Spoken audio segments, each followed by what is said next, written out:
첫 번째 편 모세입니다. 오늘은 두 번째 강의를 시작하겠습니다. 모세의 출생에 대해서 생각해 보도록 하겠습니다. 모세의 출생은 보통 사람과 다르지 않습니다. 모세가 영적으로 탁월한 사람입니다. 그리고 하나님의 사람으로서 이스라엘 백성의 영도자입니다. 이보다 더 큰 선지자가 없다고 할 정도로 아주 하나님 앞에 큰 자입니다. 그런데 그의 출생은 보통 사람과 같습니다. 자, 예수님도 하나님의 아들이시지만 예수님의 출생을 보면 보통 사람과 같아요. 자, 어떻게 보면 예수님은 보통 사람보다 못한 환경에서 태어나셨습니다. 베들레헴 말구유에서 태어나셨지요. 어떻든 간에 그렇게 인간은 태어납니다. 그런데 이제 불교에서는 석가모니가 태어나서 바로 걸었다고 합니다. 단 이건 사람이 아니죠. 바로 그런 것은 제가 짐승을 많이 키워봤는데 소가 바로 걷더라고요. 소새끼가. 소가요, 이렇게 낳잖아요, 어미가. 나면은, 이제, 이렇게 하고 있어요. 근데 발톱을 몇 번 긁어주면 일어나요. 바로 걸어요. 소나 짐승이나 이렇게 바로 걷는 거지, 정상적인 사람이라면 바로 못 걷습니다. 자, 모세가 위대한 영도자지만은, 하나님의 사람이지만, 예수님이 하나님의 아들이지만 태어나는 것은 보통 인간과 똑같이 태어납니다. 똑같이 울고 똑같이 오줌 싸고 똑같이 그 어린아이로 그렇게 10개월 엄마 뱃속에 있다가 또 태어나서 또 누워있는 겁니다. 자, 모세 출생에 관한 기록이 오늘 본문에 기록되어 있습니다. 근데 어머니 아버지의 이름이 구체적으로 명시되어 있지 않은 것을 우리가 볼 수 있습니다. 부모님의 이름을 대신해서 뭐라고 표현합니까? 레위 지파 사람이었다라고만 얘기를 합니다. 자, 모세를 일컬어 모세가 태어났는데 뭐라고 말합니까? 준수한 아이들아 하겠습니다. 아름답다는 말의 의미입니다. 그러니까 모세가 상당히 젠틀하게 잘생긴 사람이에요. 굉장히 멋진 사람이죠. 자, 히브리서 11장 23절에 보면 아름다운 아이라고 모세를 표현하고 있습니다. 얼마나 아름다우면 성경에서 그냥 아름답다. 자, 사도행전 7장 20절에 보면 모세가 낳는데 하나님 보시기에 아름답더라 하겠습니다. 아마 여기서 하나님 보시기에 아름답더라라고 하는 것은 뭐냐면 하나님의 어떤 선택에 근거한 그런 아름다움이었다고 볼 수가 또 있습니다. 자, 이 모세가 태어날 당시의 시대적인 배경을 살펴볼 필요가 있습니다. 모세가 태어났는데 사람들에게 출생을 알리기 위해서 새끼에다가 고추를 달 수도 없었어요. 그러니까 뭐냐면 우리 애 낳으면 뭐예요? 남자를 낳으면 어때요? 새끼줄에다가 뭘 끼죠? 고추 끼죠? 그거 뭐 숯도 끼고. 고추인데 빨간 고추예요? 파란 고추예요? 왜 빨간 고추입니까? 왜 빨간 고추를 다는지 아세요? 몰라요? 저도 잘 몰라요. 저도 잘 몰라요. 그런데 이렇게 해가지고 아이고 우리 아들 태어났다고 이 집에 이렇게 막 자랑했거든요. 근데 모세가 태어날 당시는 그렇게 준수하고 아름다운 아이가 태어나는데도 불구하고 자랑할 수가 없었어요. 그 당시 이스라엘 백성이 처한 상황은 매우 처절했습니다. 그들은 바로의 노예였습니다. 바로의 생산 도구였습니다. 인권을 유린당했습니다. 그들에게 인권이 없어요. 노예에게는 인권이 없는 거예요. 자, 이 이스라엘 백성들이 강성해지니까 바로가 어떤 정책을 씁니까? 산의 아이는 다 죽여라. 그냥 민족 말살 정책을 쓴 겁니다. 남자가 태어나면 다 죽입니다. 그런 아주 이기적인 상황에 모세가 태어납니다. 하나님의 백성들에게 큰 시련이 있어요. 그런데 이 시련을 통해서 많은 이스라엘 백성들이 우상을 버리고 하나님께로 돌아오는 계기가 됩니다. 그리고 신앙의 부흥의 운동이 일어나는 계기가 된다는 걸 우리는 알아야 합니다. 자, 그들이 애굽에 있을 때 우상 숭배했다고 하는 기록이 있습니다. 여호수아서 24장 14절에 보면 너희의 열조가 강 저편과 애굽에서 섬기던 신들을 제하여 버리고 여호와를 섬겨라 그럽니다. 그러니까 애굽에서 우상 숭배했다는 거예요. 그것을 어디까지? 가나안까지 끌고 온 사람들이 있더라 이게요. 그거 버리라는 거죠. 자, 이스라엘 백성들이 인간적으로 혹독한 시련을 당했습니다. 매우 처절한 상황이었습니다만은 영적으로는 새로워지는 계기가 되었다는 겁니다.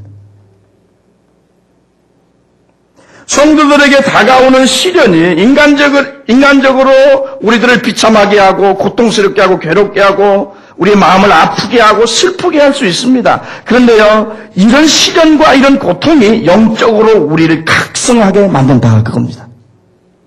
무뎌진 우리의 영성을 아주 날카롭게 만듭니다.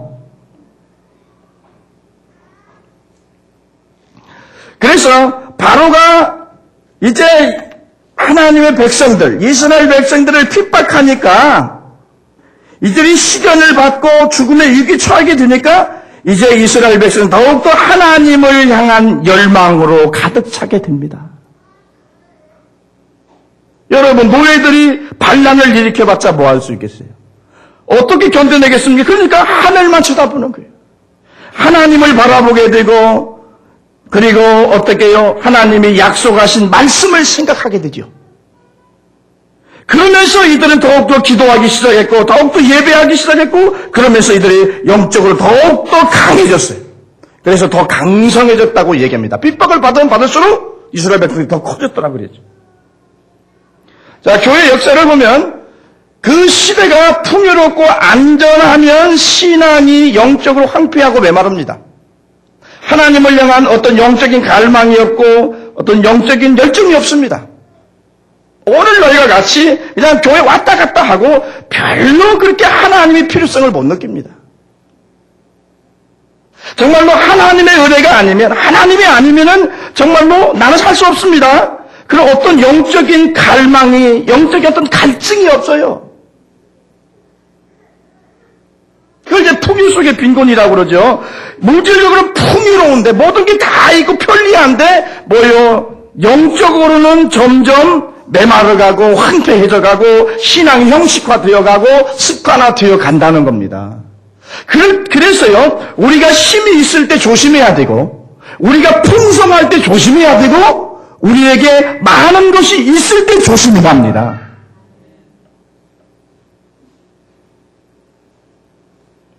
그래서 교회가 많이 있으니까, 교회가 돈이 있으니까 돈을 의지하는 겁니다. 돈을 의지하고 그래서 뭐 사업을 위해서 정말로 하나님 앞에 목숨 걸고 기도하기보다는 돈에 의지합니다.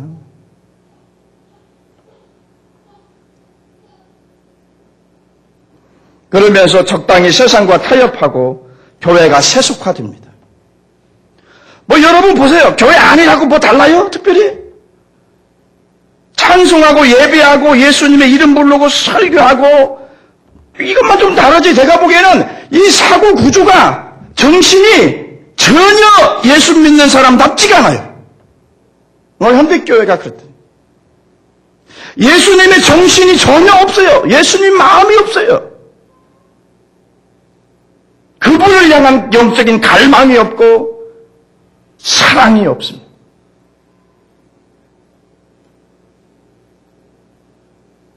그러니까 교회가 세속화되는 거예요. 교회 안에 세상적인 원리가 먹혀 들어가고 세상적인 방법이 교회 안에서 먹혀 들어가요. 여러분, 은행이나 병원 갈 때는 좋은 옷 입고 좋은 옷 입고 아주 부자처럼 가야 인정받는다고 그러죠. 사람들이 인정해 준다고 그러죠. 교회도 마찬가지예요.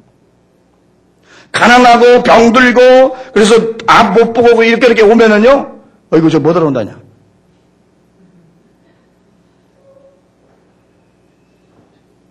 그래 저기 뭐 에쿠스 타고요. 아주 멋지게 오면 야 저거 헌금 좀 내겠다. 특별히 대우합니다. 마음이 벌써 달라요. 그 받아들이는 태도가. 그리고 그런 사람들이 교회에서도 일하고 교회에서도 인정받지요. 인정해 주지요. 아주 못 살고 맨날 카드 돌려막기 하고 헌금도 별로 못 내고 별로 교회에서 인정 안 씁니다. 이게 오늘날 우리 한국 교회의 현실입니다. 세상에서 국회의원 하면 최소한 교회에서는 안수집사 정도는 해야 합니다. 인제 와서도. 그 시켜줍니다. 저희 장로님들 위해서 많습니다. 국회의원들이. 그러나 그 장로들 갖다 껍데기 장로들이에요. 왜 나라가 이 모양입니까? 왜 국민들이 이렇게 어렵고 왜 이렇게 더 힘드는데 더 힘들게 만듭니까? 정치인들 때문에 그래요. 그 정치인들이 많은 사람들이 안수집사요. 장로입니다. 교회. 근데 그들 안에 신앙이 있냐 그래요. 신앙 없어요. 다 그런 건 아니겠지만 예수님 마음 없습니다. 그래서 힘든 겁니다. 더 힘들어요. 국민들이 더 힘든 거예요. 그래서. 없는 자 편에서 없는 자를 위해서 정치를 해야 되고 제도를 만들어가고 법을 만들어야 되는데 있는 자 편에서 있는 자를 위한 정치를 하니까 자꾸 없는 사람들이 힘들어지는 겁니다. 노무현이를 왜 뽑았습니까?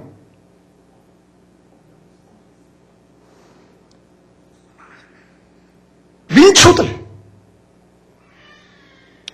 천대받고 가난하고 헐벗고 굶주린 사람들 이 아주 밑바닥층에 있는 사람들을 대변해 줄 수 있는 사람으로 알았단 말이에요. 그랬어요? 안 그랬어요? 그런데 그렇게 정치합니까?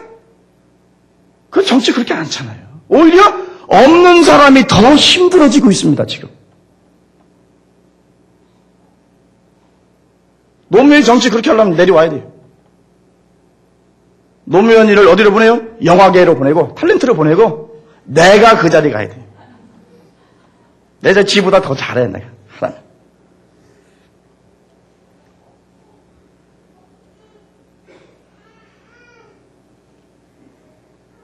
자, 교회에 핍박이 일어나고 시련이 오고 고난이 오면은요, 교회가 달라집니다.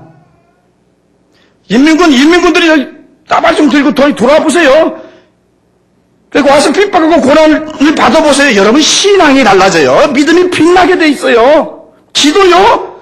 하다가 좌울야울 하다가 그냥 자버리는 기도 안 해요.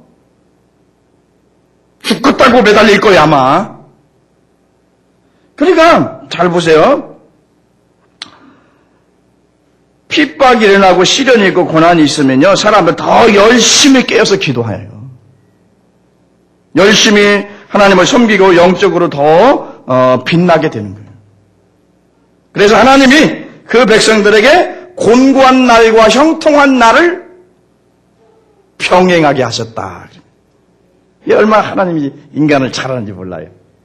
인간이 모두 그 다 잘되게 하고 계속 좋아지면 영적으로 타락하니까 곤고한 날과 형통한 날을 병행하게 만들어요. 반대로 너무 핍박이고 너무 어려우면 인간은 또 넘어집니다. 약하니까. 그러니까 또 형통한 날도 주시는 거예요. 우리 아버지가 얼마나 잘하시는지 모릅니다. 여러분 지금 삶이 형통합니까? 찬송하시기 바랍니다. 여러분 지금 곤고한 날을 겪고 있습니까? 하나님께 감사하시기 바랍니다. 그것을 병행케 하심으로 여러분들이 실족하고 타락하지 않고 바른 길로, 생명의 길로, 영광의 길로, 천국의 길로 이끌고 가기 위한 하나님의 배려요, 하나님의 사랑인 것을 믿으시기 바랍니다. 자, 그런데요, 이 모세의 믿음이 있는 사람이에요. 히브리서 보면. 근데 히브리서 보면 그 부모님의 믿음이 좋았다. 그렇게 써 있습니다. 히브리서 11장 믿음의 장에 보면 출애굽기 6장 20절에 모세님이 아니고 빨리 하다 보면 이렇게 실수하니까 이해하세요. 모세 부모님의 이름이 나와요. 아므람이고 아버지는 요게벳이라고 합니다. 엄마 이름은. 자, 이들은 하나님을 확실하게 믿었습니다. 그분의 약속을 확실하게 믿었습니다. 시련과 핍박과 어려움 가운데서도 하나님의 약속의 말씀을 붙잡고 살았던 신실한 성도들이었습니다. 하나님이 약속하셨죠. 창세기 15장 13절에 너는 정령이 알라. 내 자손이 이방에서 객이 되어서 그들을 섬기겠고 그들은 400년 동안 내 자손을 괴롭게 하리니 이게 아브라함에게 하나님 약속하신 겁니다. 이게 400년 동안 종살이 할 거다 그겁니다. 그리고 그 다음에 400년이 지나면 그들이 거기서 나오게 될 것이다라고 하나님이 약속을 주셨습니다. 그러니까 이 아브라함과 요게벳이 모세를 낳을 때 그 약속된 400년이 거의 끝나갈 때입니다. 왜 그러냐면 모세가 4대째 자손이기 때문에. 자, 이 부모님들은 이 시점에 와서 모세가 이스라엘의 어떤 운명에 중요한 역할을 할 것이라고 생각했을 것입니다.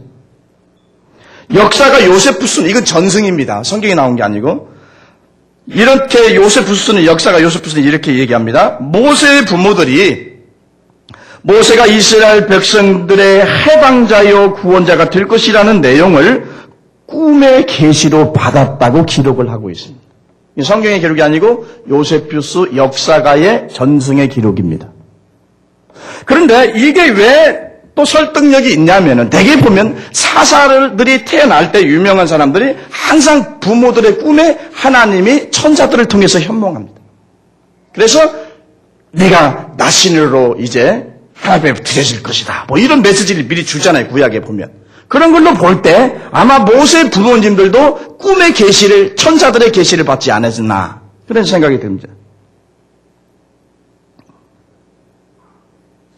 그래서 이 모세의 부모님들의 신앙이 매우 위험한 시기에 모세를 집에 숨겨서 길렀습니다.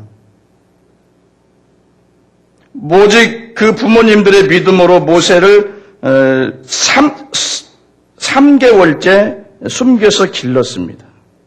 그리고 믿음으로 더 이제 감당할 수 없을 때 갈대에다가 어떤 배를 만들어서 이제 모세를 물에 띄워보내죠.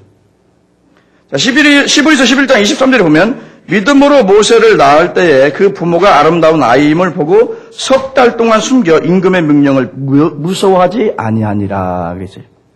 그러니까 석 달 동안 숨긴 건 왜 숨긴 거예요? 뭐요? 믿음으로 모세를 낳았을 때 그랬어요. 아름다운 아이임을 보고 석 달 동안 숨겼고 임금의 명령도 무서워하지 않았더라. 이게 부모님의 신앙이 좋았다는 얘기입니다. 자, 모세 부모님들은 믿음의 사람이고 믿음으로 모세를 출생했고 믿음으로 숨겼고 믿음으로 물에 띄웠습니다. 보냈습니다. 이 모세 부모님들의 신앙이 믿음이 모세에게 영적인 영향력을 준 겁니다. 그래서 후에 그는 믿음의 사람이 되고 하나님의 사람이 되고 하나님의 백성을 지도하는 영적 지도자가 됩니다.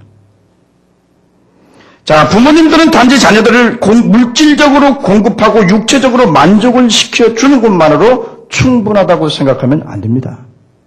어떤 부모님들은 내 자녀에게 돈을 이 물질을 상속해 줄 수 없는 거 그리고 뭔가를 많이 줄 수 없는 것 때문에 가슴 아파하고 그것 좀 남겨주려고 그냥 열심히 일해서 돈을 버는 사람들이 있습니다.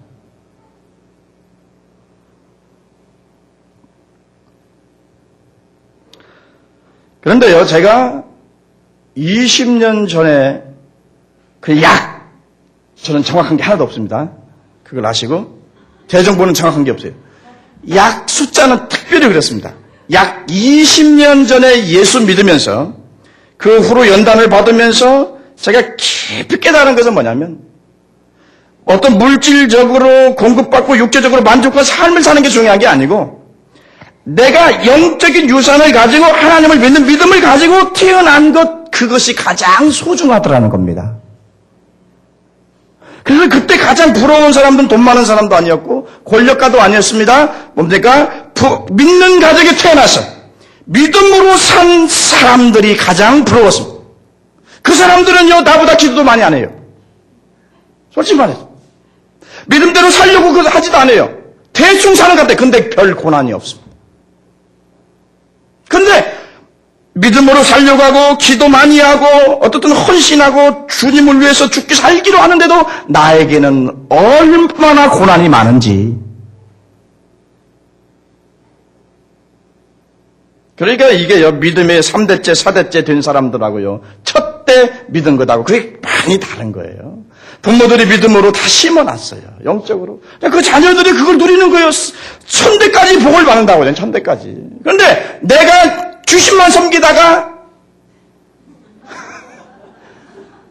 귀신의 공동체 안에서 나 한 잔 빼오니까 이놈의 귀신들이 난리가 나는 거예요. 고난이 그렇게 많아요. 고난이 많아요. 힘든 일이 그렇게 많습니다. 그런데요, 그걸 이겨야 됩니다. 그래서 그 저주를, 가게의 저주를 어떻게 거기서 자기가 믿음으로 끊어버려야 돼. 일대에서. 그래서 일대가 승리하기가 힘듭니다. 그리고 나는 이제 하나님의 은혜로 승리를 했습니다. 이제 우리 2대째는 그 저주가 물려받지 않을 거야. 우리 송은이는 제대로 그냥 잘 될 거야. 별로 믿음도 없어, 내가 본 게. 믿음도 없고 그냥 사람만 좋아. 그냥 호인입니다, 우리 애기가. 은혜는 짜맞고. 우리 송은이는 이렇게 복 받고 살 거예요, 그냥. 별 큰 어려움 없이. 왜? 애비가 고난 많이 받았으니까.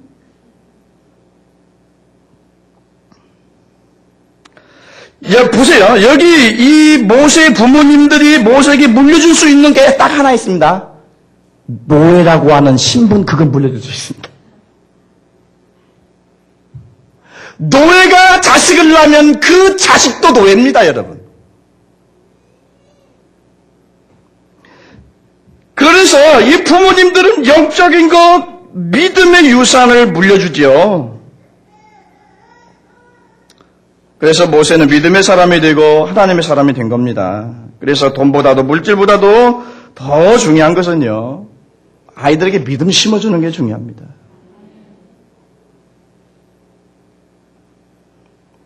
그 믿음은요, 부모님이 어떻게 사느냐, 어떻게 자녀들 위해서 기도하느냐, 얼마나 하느님 앞에 많이 쌓아놓고 헌신하느냐, 그런 모습들을 보고 자녀들이 영적인 영향을 받습니다.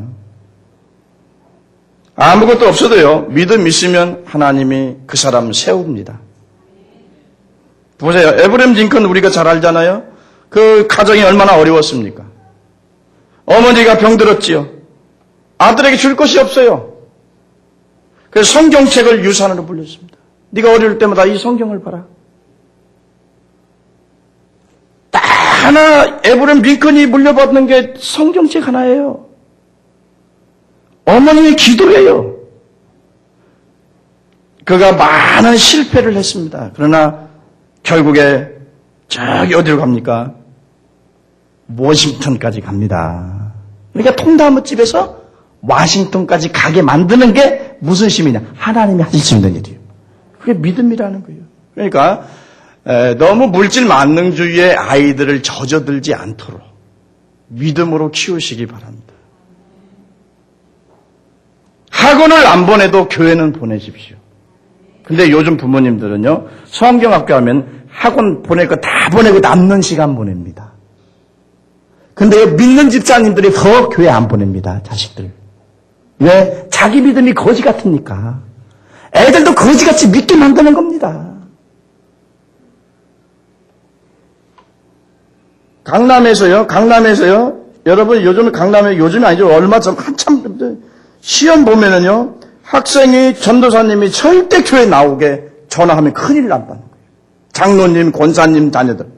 땀을 왜 뭐라고 못해? 왜요? 공부를 한다 이게요. 공부 끝나고 교회 가네. 얼마나 잘못됐습니까, 여러분? 완전 성경을 뭘로 배운 거예요? 어디서 배운 거예요? 삶의 우리 인간의 최우선순위는 하나님에게 두어야 합니다. 영적인 것에 두어야 합니다. 그런데요, 세상적인 것에 두고, 인간적인 것에 두고, 그런 물질적인 것에 두고, 인간의 어떤 지식적인 학문에다가 두고, 그렇게 자식 교육해가지고 그 자식이 제대로 되겠습니까?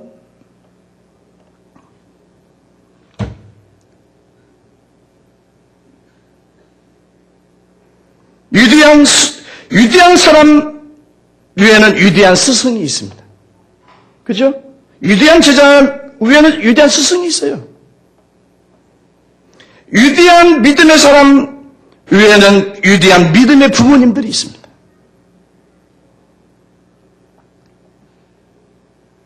모세의 부모는 믿음의 사람이었습니다. 그리고 성경의 모든 인물들은 전부 믿음의 사람이었고 믿음으로 살다가 믿음으로 갔습니다. 그래서 히브리서 11장에 그 믿음장에 이 모세의 부모님의 이름이 들어간 겁니다. 모세의 부모가 들어간 거예요. 자, 그러면 모세의 부모를 통해서 참 믿음이 뭔가 오늘 또 한번 살펴보겠습니다. 참 믿음. 자, 믿음은 보이지 않는 것을 보는 것이 믿음입니다.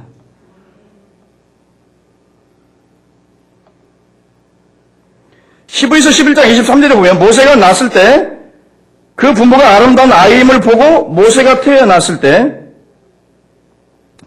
그 부모들이 모세가 아름다운 아이임을 보았다.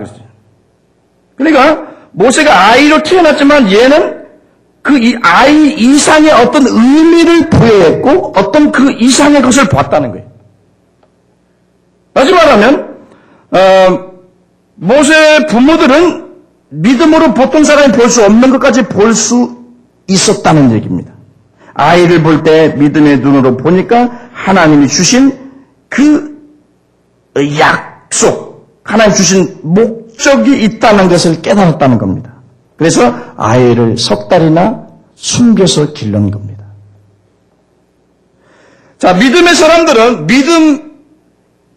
믿음을 가지지 않는 사람들이 보지 못하는 것까지 보는 것이 믿음의 사람입니다. 그러니까 믿음의 사람들은 보는 것으로 사는 게 아니고요. 보이지 않는 것을 보고 사는 사람이 믿음의 사람이고 그리스도인입니다.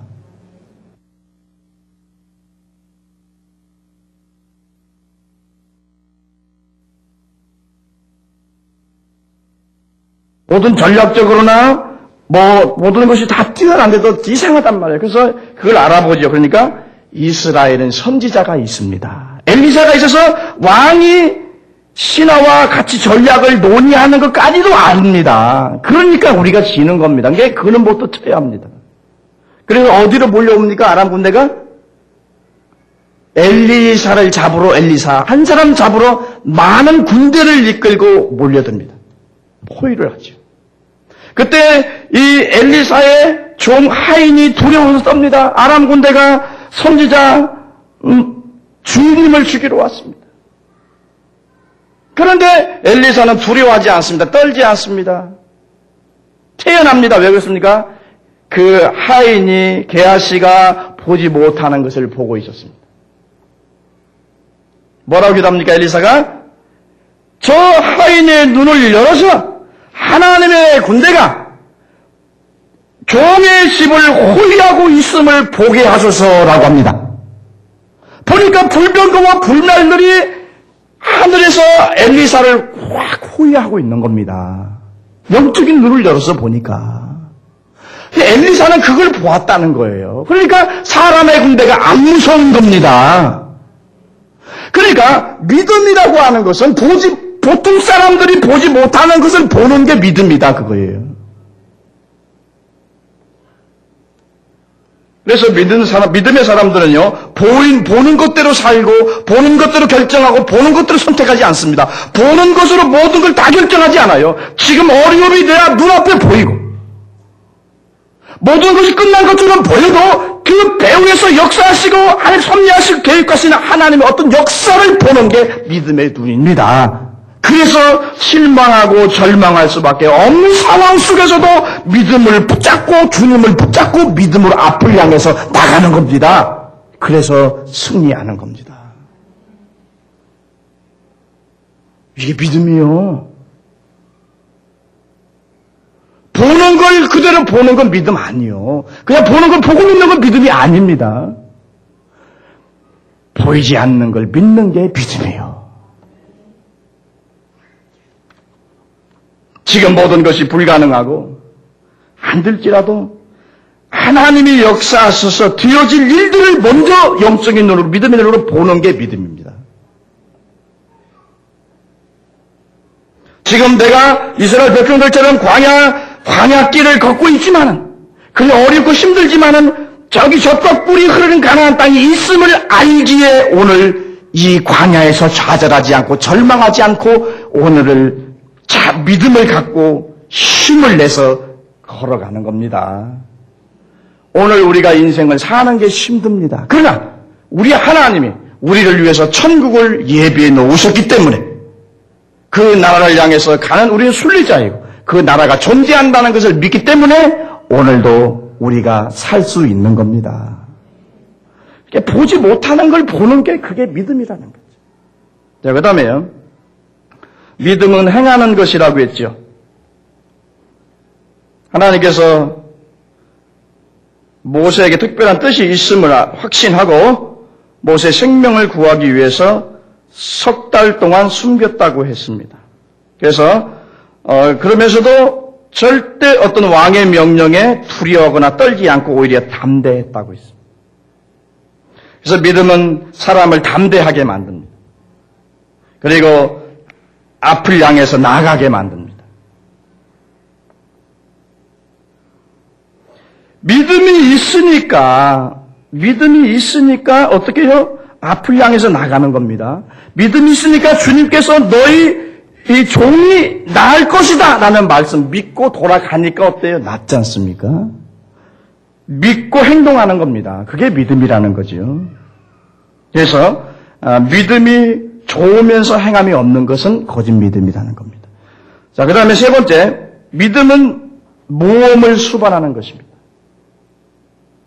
모험이죠. 인생은 어떻게 보면 도박이요 모험입니다.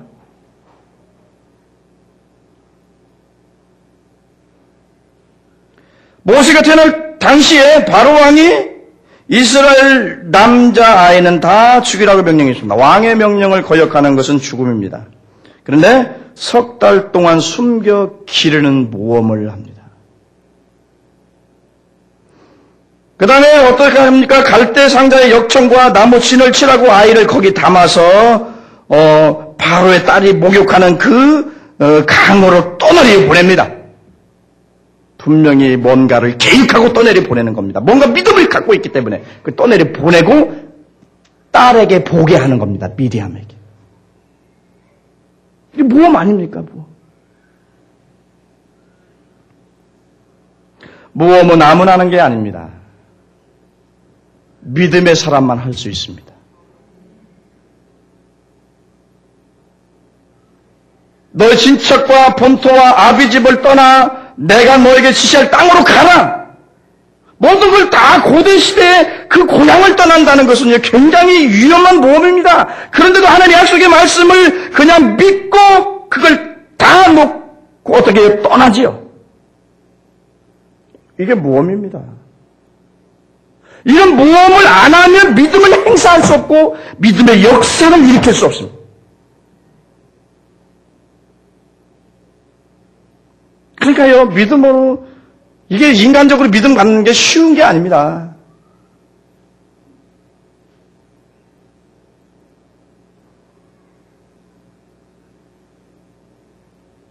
그래서 다 모험이에요. 자, 우리 교회질 때도 모험이죠. 한 5천만 원 인건비 줘야 됩니다. 그런데 오늘 당장 일을 시킵니다. 일하십시오. 그러면 줄 믿고 그 사람들 믿음 좋아요. 믿고 합니다. 그럼 이제 한 달 동안 공사를 합니다. 그 돈 줄 때가 옵니다. 내 돈 있어? 돈 안 줄 사람처럼 안 보였던 모양이죠. 그렇죠? 우리 아버지가 무슨 재벌의 어떤 회장이나 되는 줄 아나 봐. 또 그렇게 생겼잖아. 없게는 안 생겼잖아. 아무튼 일을 해요. 그렇게 하는 것 자체가 뭡니까? 믿음이 있기 때문에 모험하는 겁니다, 여러분. 하나님이 분명히 이거 책임져 주실 줄 믿는 겁니다. 그래서 3일 남겨놓고 산에 들어가서 금식기도 합니다. 여러분 속 탑니다. 믿음으로 한다고 여러분 모험한다고 속이 안 타는 줄 압니까? 인간적으로 속이 한쪽에서 탑니다. 안 되면 어떡하나 하고요. 한쪽으로는 어때요? 믿습니다 하고요. 이쪽은 아이고 이렇게 했다가 큰 소리 쳤다가 이거 만신당하는 거 아닌가? 두 마음이 싸웁니다. 3일 금식하고 딱 내려오면 쫙 해결됩니다. 내가 해결하지도 않았어. 다 해결이 됐어요. 믿음은 모험이에요. 그런 모험 안 하면 하나님 역사를 일으킬 수가 없어요.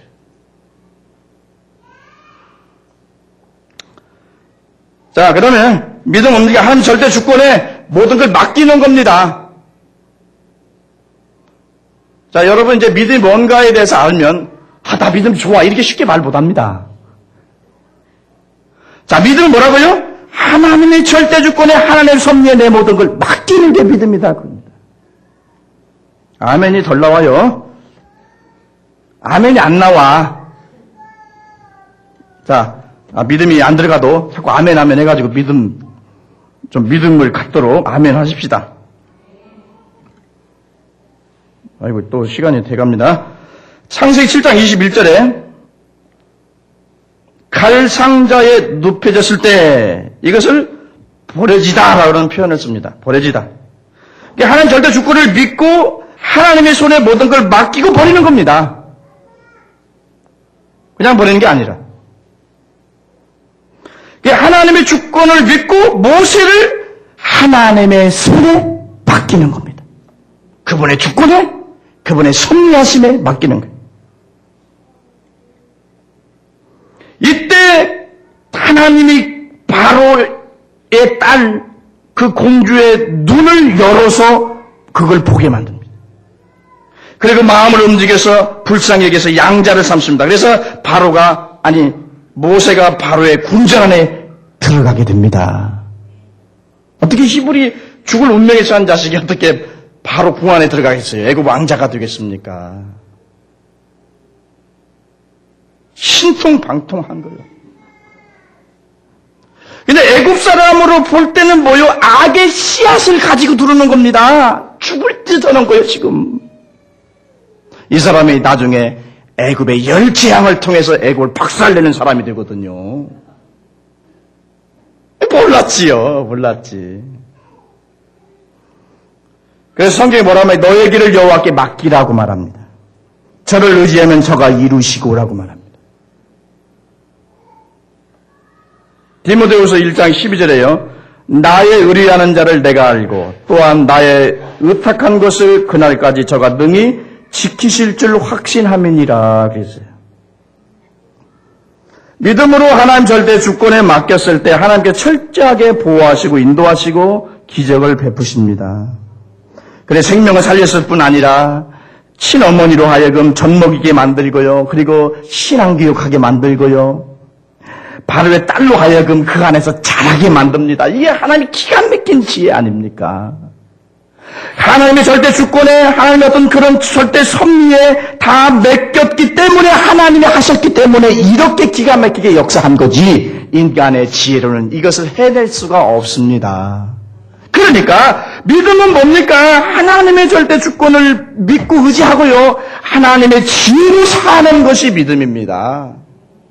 인간의 지혜를 의지해서 행동하면 실패합니다. 그러나 어리석게 보일지라도 하나님의 지혜를 의지해서 살면 하나님이 놀랍게 역사하십니다.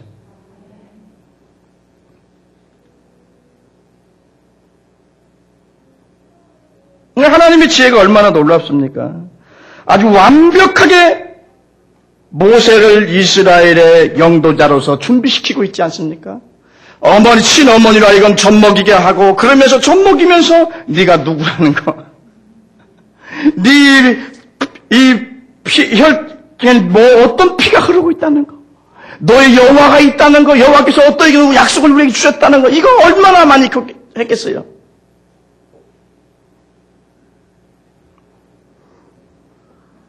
그러면서 애굽의 학문을 공부합니다. 그거 필요하잖아요. 여기 모든 학문을 다 공부합니다. 하나님이 아주 멋진 작품을 만들어내는 겁니다. 그래서 우리는 인간의 지혜에 의지해서 살지 말고요. 하나님의 지혜에 의지해서 그분께 맡기고 그분께 기도하고 믿음으로 사시기 바랍니다. 무엇인가 내가 하려고 하지 말고 하나님의 지혜로운 손길에 모든 것을 맡기십시오. 출애굽기 1장 10절에 자 우리가 그들에 대하여 지혜롭게 하자. 두렵건대 그들이 더 많게 되면 전쟁이 일어날 때에 우리 대적과 함께 우리와 싸우고 이 땅에서 나갈까 하노라. 그랬습니다. 이게 그 애굽 사람들, 정치인들의 그들의 지혜였습니다. 지혜롭게 하자 그러죠. 지혜롭게 하자. 그래서 어떻게 합니까? 그들을 핍박하고 그들을 노예로 삼고 그리고 그 생명들을 아이들을 죽이기로 작정을 한 겁니다. 이스라엘 다 핍박한 거예요. 근데 하나님 섭리는 뭐였습니까? 이 핍박을 통해서 이스라엘 백성들이 새롭게 하나님의 백성의 공동체로 화목 모여드는 계기가 되게 만들어요. 영적인 부흥의 역사가 나게 만들어요. 그리고 바로의 딸을 통해서 이스라엘의 해방자요, 이스라엘의 지도자인 모세를 양육하고 기르게 만듭니다. 이게 하나님의 지혜입니다. 이걸 누가 생각했겠습니까, 인간이? 그래서 하나님의 지혜는 놀랍다는 겁니다. 그래서 자신의 지혜로 살면 인생을 실패하지만 하나님의 지혜로 살면 하나님이 아주 기가 막히게 역사하십니다.